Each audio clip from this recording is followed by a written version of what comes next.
Good afternoon. Good afternoon, everyone. Good afternoon, and thanks for this invitation. I'm very honored to join you this afternoon on a subject that I have dear to my heart. And in understood, I'm in Strasbourg, so I was outside. So I will try to present a few elements on this very directive on the pay transparency. So my assistant is not too far. Can I share my screen? But that should work.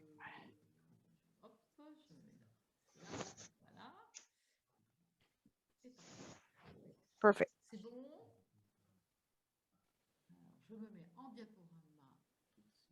So it'll be a slideshow.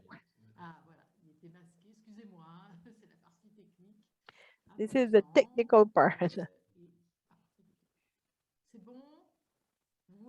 So you're good. You're seeing the slideshow, so perfect.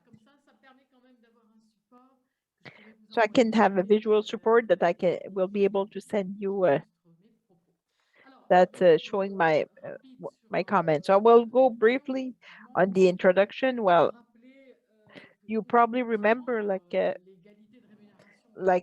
pay equality between women and men is one of the founding principle of the European Union, and it was created like in 1957 by the Rome Treaty, and several treaty were have been adopted since. So to go in that sense, like in the pay equality, like a work of same value, and should people should get like the same uh, similar salary.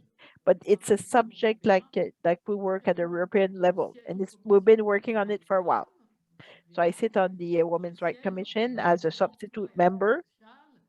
I also sit on the Employment and Social Affairs, and also like these. So these subject is mentioned like for employment and women's rights, because even with all those progress and texts, there's still an average gap salary in 2020, and it's quite important.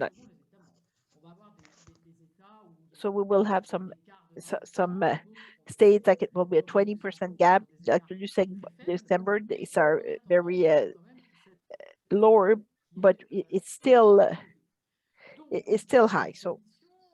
So the commission, right from the beginning of its mandate in 2019, with our chair, who is a woman, they identified the subject as being a strategic and very important, and she proposed a text, a directive, an important text of the member states, and it was proposed on March 4th, 2021. I don't know if you know so how it worked in the European Union. So once the directive was presented and written, so the commission, the working commission, so employment and women, they use it. So I'm the reporter like for Europe, like employment and women. So they wanted to vote on something at the parliament, and then we're waiting for a very important step. So this and it's the discussion with the council and the commission to have a finalized text, and sometimes that could be very long. So this is where we're at. So who is concerned? Well, so I just want to summarize maybe this one here, be as brief as possible. So we have three levels, like for in terms of the public concern. So the candidates, so most of the time these are women, the one candidate and one job. Everything that's for transparency, like even before they hire. So it's very important because it's like the first subject. And then all like the salaries, like they have a work contract, what is for the general disposition. and and also like the salary. So it's important. So the business, so they have for businesses we have a threshold of 50 employees because the commission was proposing like 250, but we went further at the European Parliament, said no, like we can target smaller businesses. So for the communication, like for the salaries between the woman worker and the men worker, and the famous joint evaluation of and plus the action plan on the gender equality. It's still an important component. So a question like that took a while. We want to get also the financial support, and so it was always an important issue. So how can we compare like the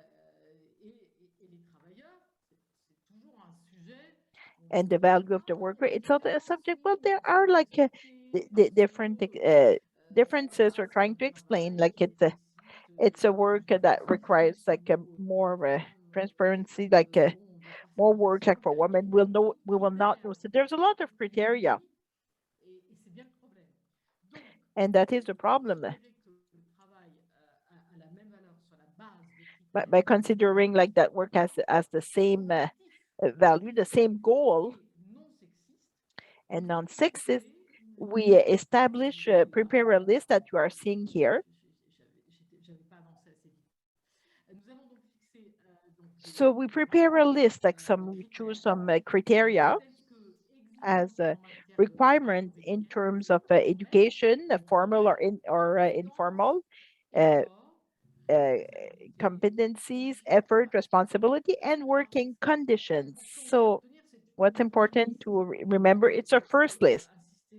So I insisted a lot, like in my reporter's work, we have to open also like this list to the social dialogues, and it's important like sector by sector that we discuss for them.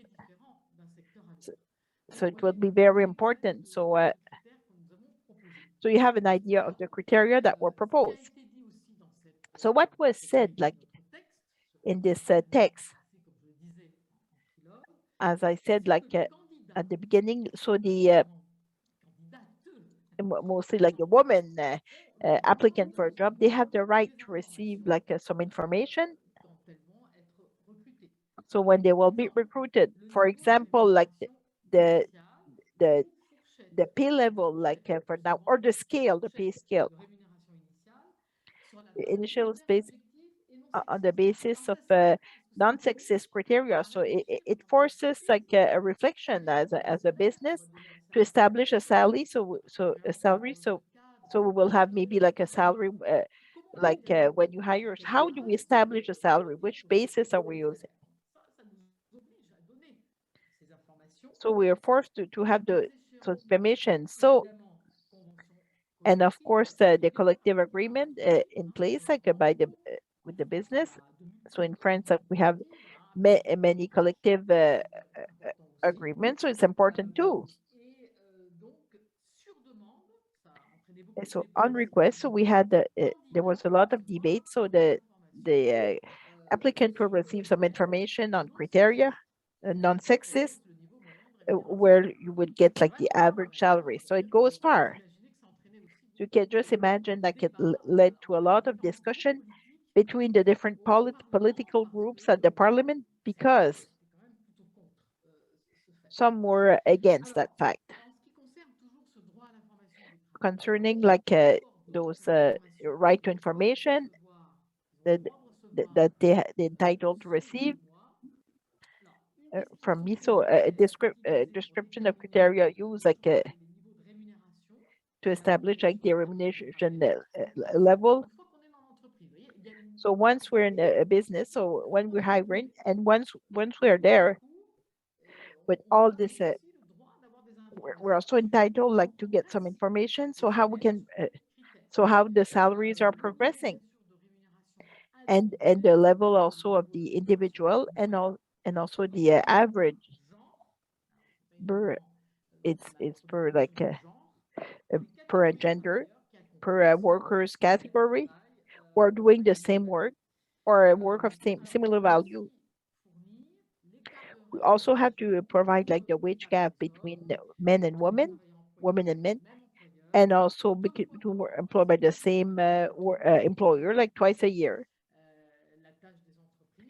to so to to not increase the workload of businesses, especially smaller businesses.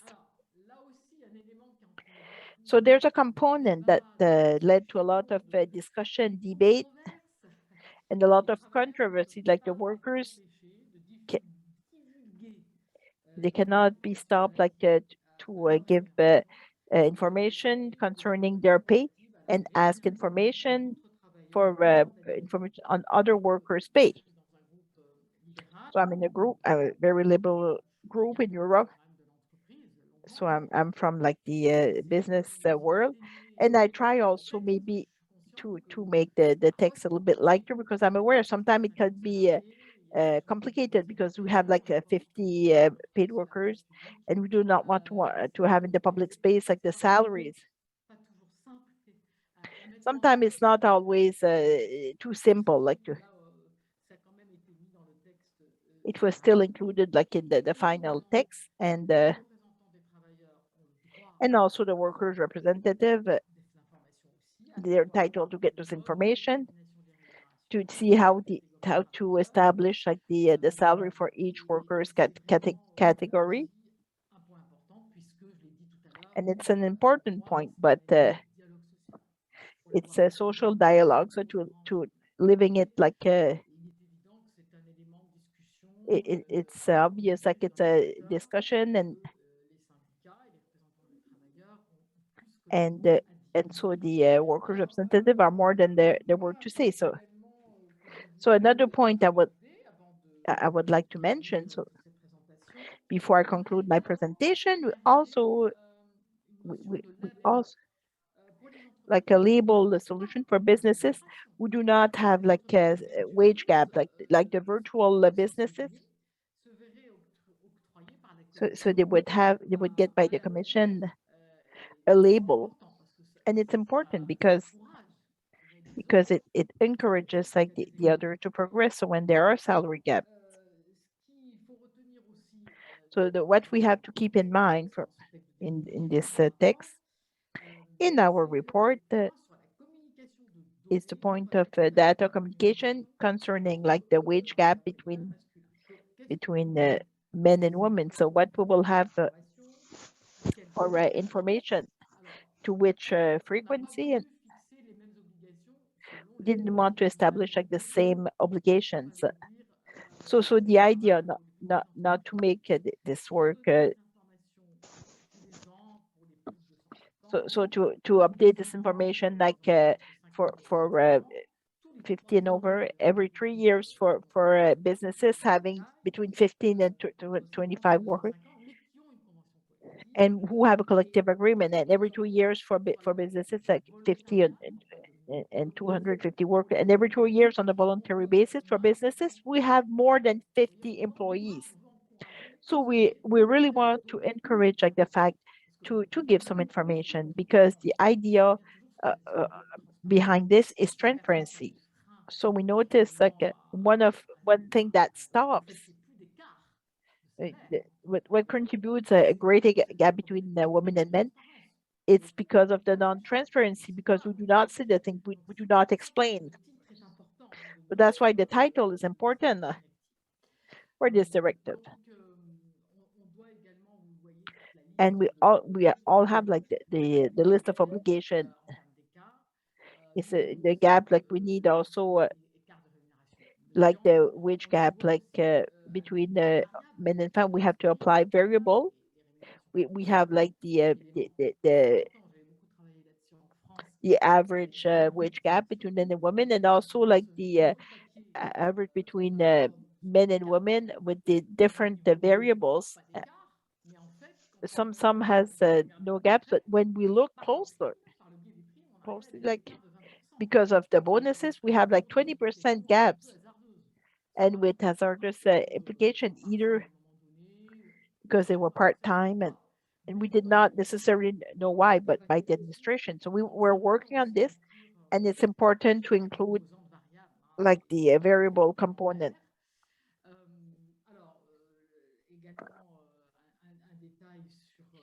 And also a detail on what we have to provide. We cannot comment all the details, but it's very specific.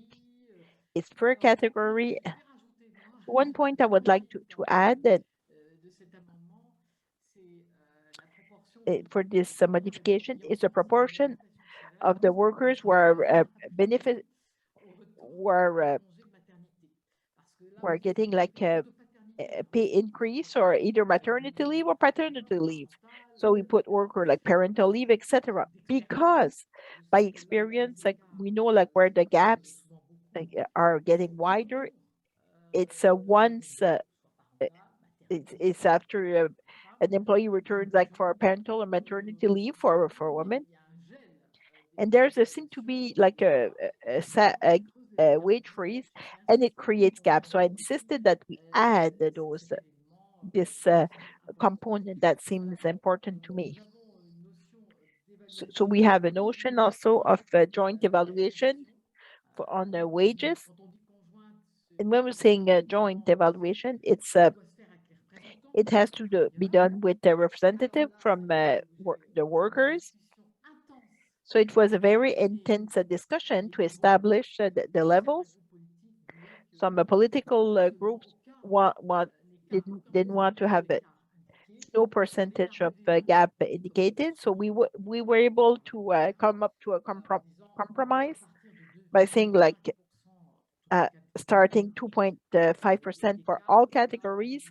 So the gap we will have to do like an evaluation plan and also an action plan. And but we have then again we have to be reasonable. Like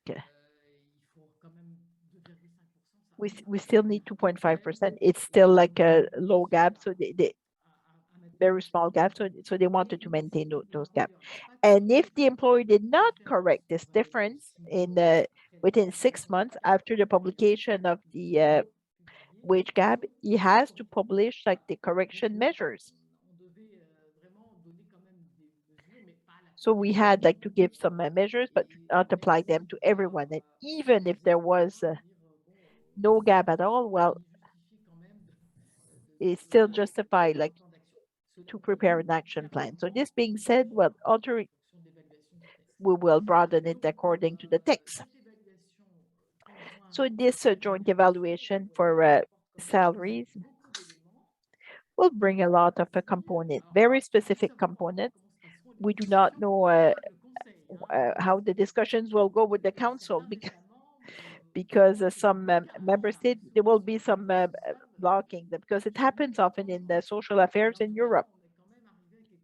But we're still able like to to have something very specific with this famous action plan that we find in the French law.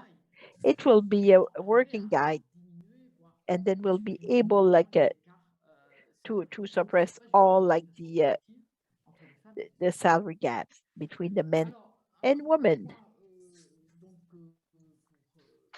So one point like to clarify this quick presentation, we still have a recourse for workers with the right for pay as soon as the worker were subject to prejudice and there was no respect of the wage equality, they have to be able to get compensation or reparation. And of course, it's applied and transposed in the each of, and it's also done adapted in according to legislation.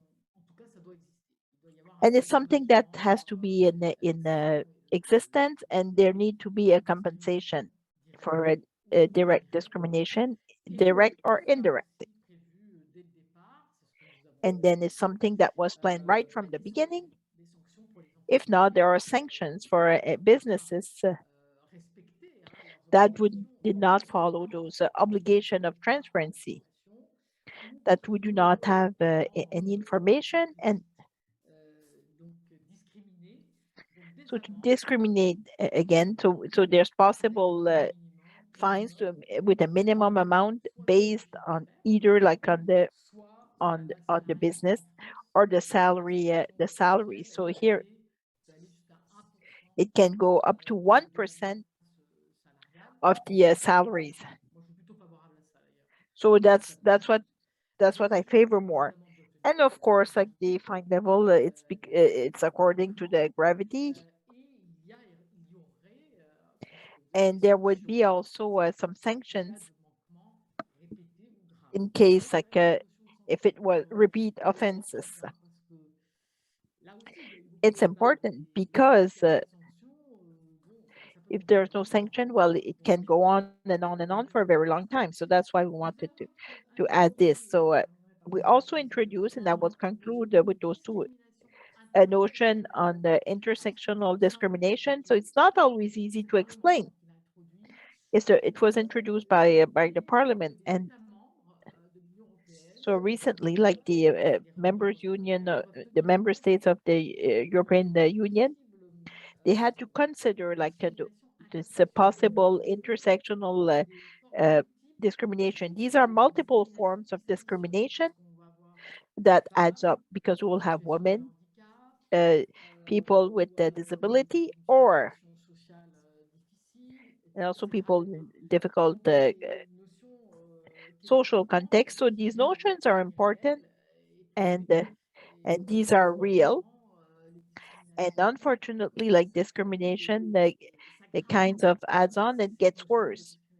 So this intersectional discrimination comes into play, and to end, not to be too long. Well, of course, what we have to keep in mind, we will have this commission like every 5 years. So we'll have to present like a plan to European Union in terms of remuneration, and we will establish objectives and priorities to add measures if need may be. What's fundamental to me, what's essential, it's the notion of transparency. So what do we do? What do we see objectively without accusing or sanction? And also like what are we implementing as a correction plan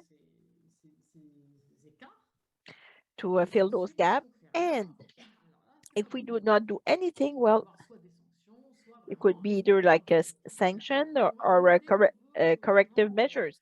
So it's really to progress or in this European Union on the social issues and the women's right. So we still have a lot of work to do. And sometimes that can be questioned if some of countries, such as Poland, they have a debate whether women's right, especially like for transsexual, they're always threatening the rights of those individuals or question. So we have to be really vigilant in terms of salaries. So we have an institute also for gender equality, and they will mandate it to prepare like an online tool because it's the idea for those businesses and the unions to make progress on this subject. So this is, yes, I had a lot to say on this, and I'm really, really pleased that you thought of inviting me to participate in your work. I know you're very invested in this on this team. Thank you very much.